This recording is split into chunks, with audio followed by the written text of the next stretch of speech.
Okay, so I'm at Heathrow Terminal 5. We are boarding, well, they're announcing my gate in the next 20 minutes. And then I go to the gate, and then I board, and I fly home to South Africa, getting home tomorrow morning at 7 o'clock. Yeah, so, question. What do you normally see if someone's sitting next to you on a plane and they have their earphones in and they're working, typing on an iPad? What does that tell you? Does it tell you leave them the hell alone?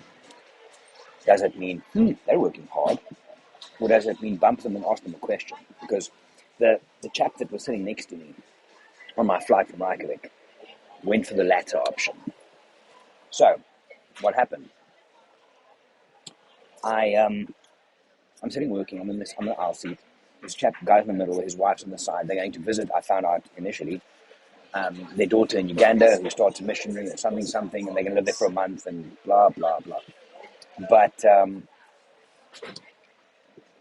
then initially we just take off and I've got my AirPods in, these things, and he kind of looks at me, you can feel he's looking at me. I'm like, okay, this is fucking weird.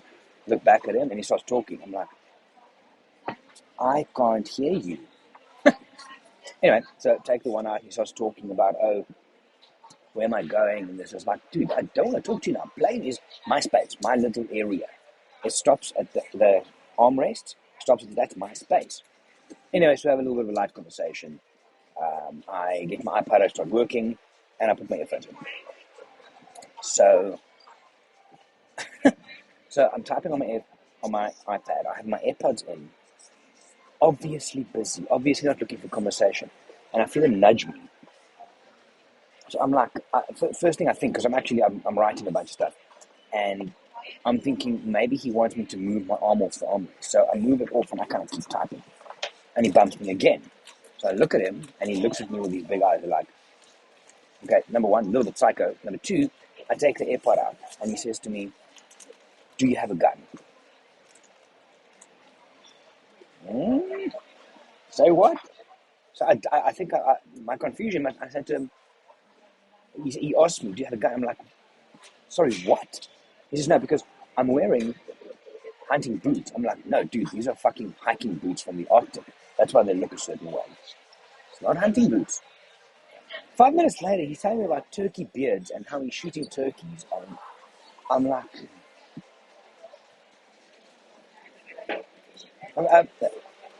what? Fucking hell. And look, I don't think these people travel often because they're routing from, I think they're from Florida. Goes Florida, this is all, there's no stayovers. There's layovers, not stayovers. There's Florida into Reykjavik to London to Ethiopia to Uganda. There's easier ways to do that. But the awareness level of just starting to talk. I've got earphones in and I'm writing stuff. And you need to not ask me if I've got a gun on a plane. It's just, let's not do that, sunshine. It's bad. Then, get to Heathrow. And it's busy.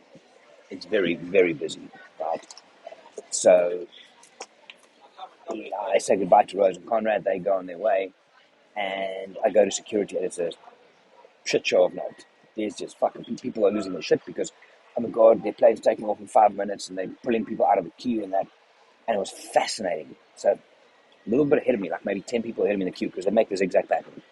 There's this one American woman, I think she must be some mountain guide or something based on what she's wearing and how she's acting and her kind of just vibe. Anyway, now she is going to be late for her plane. But and this is maybe the lesson from this video, I think.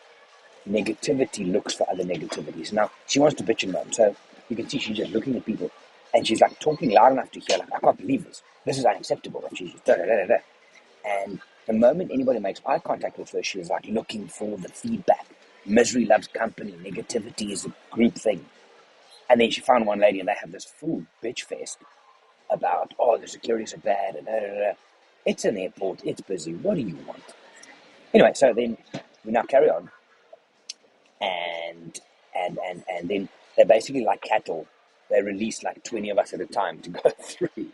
Anyway, so my cattle group is up next. So people take their time. I walk more to the front, and I end up behind this red-headed lady.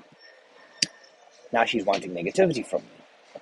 I'd got a bit of fun trying to bounce it, like just to kind of almost sarcastically and tongue-in-cheek speak to her about it. Didn't over the top. No idea. It's been fascinating. Anyway, so I had to get one of these. It's a very big cappuccino. I'm going to walk around a bit now. Got about 40 minutes before I need to go into my plane. And then I'm flying home. And then 2 days in Joburg working.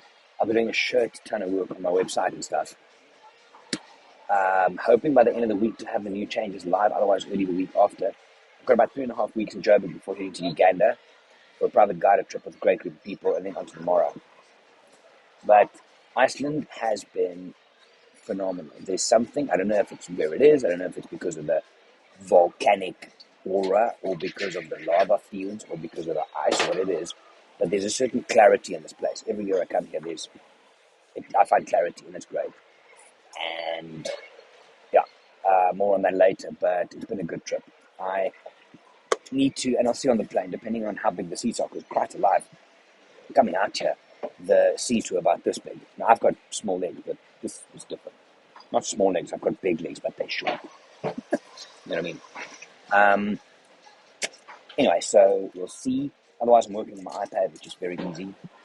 I still love airports. So you can look around, and it's like all the emotions are heightened. Like negative bitch earlier on, she was just super negative. If someone is upset, they're very upset. If someone's happy, they're very happy. It's like it dials the volume up on emotions. It's great to watch. So, what's the time here? 7 minutes. Okay, I need to keep going probably. Okay, let's do a question for the day. When people try and get to you with negativity and they're looking for support, what do? Do you just wipe your ass? Do you just ignore them? Or do you play along? I've seen some people who are not negative just go with the flow because they're scared to offend someone. No, these rows are bad because they don't want to disagree with someone. That's warped, man. Anyway, so let me know. If someone tries to pull you into a negative situation, what do you do? I'm going to go. This is almost finished, and I'm going to have a walk around. And then, maybe not tomorrow, but I'll be back with these morning coffee videos from tomorrow or the next day. So I'm going to go now. Oh, and from next Friday, I'm off social media. I'm leaving Instagram. I'm going to go now.